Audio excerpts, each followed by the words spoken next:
ওখানে হইলে আমের সিজন, আর খাসা আম খাইতে লবণ আর মরিচ দিয়ে খাইলে টেস্ট হয়।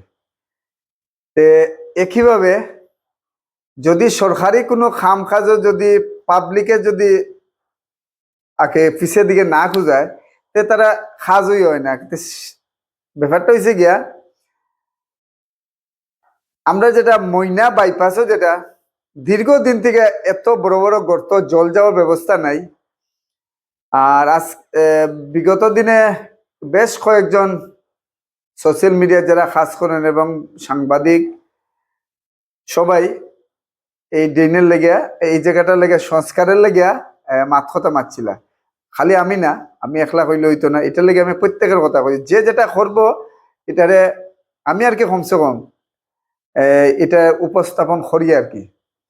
বিষয়টা হয়েছে গিয়া, এতদিন আমরা খেউরে খুঁজিয়ে পাইছি না, অনেক নেতা মন্ত্রী আইসেন, আমি খেউরে খুঁজিয়ার না, এটা হইল আমরা দুর্ভাগ্য যে আমরা এইভাবে দুর্ভোগ ভুগতাম।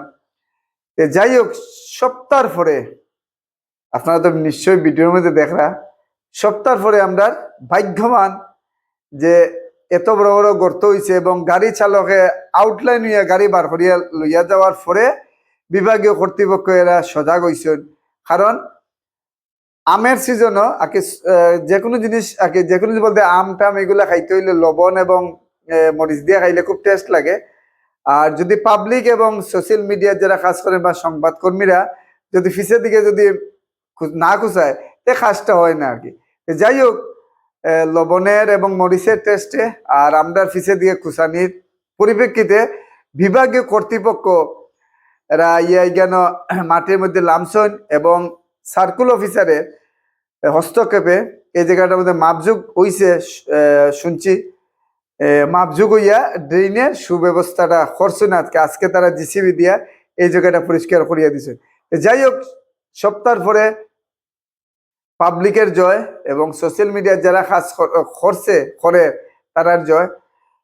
যদি আমরা চেষ্টা করবো প্রত্যেকটা জিনিস আপনারা কুম্ভ নিদ্রার থেকে সজাগ করতাম, সজাগ করলে নিশ্চয়ই আপনারা কাজ করবেন। আর আপনারা যারা এখানে যতটুকু কাজ করছেন, জলটা বার করিয়া দিছেন এবং বাকি আর বড় গর্ত হইতো না, নিশ্চয় আমরা মোটামুটি 2-1 দিনের ভিতরে, আজকেও মনে সম্ভবত বিকালে ফাত্তরুর পর্ব, মোটামুটি 2-4 দিনের ভিতরে আমরা এই জায়গার থেকে আমরা সম্ভবত বিপদ থেকে মুক্তি পাইলাম।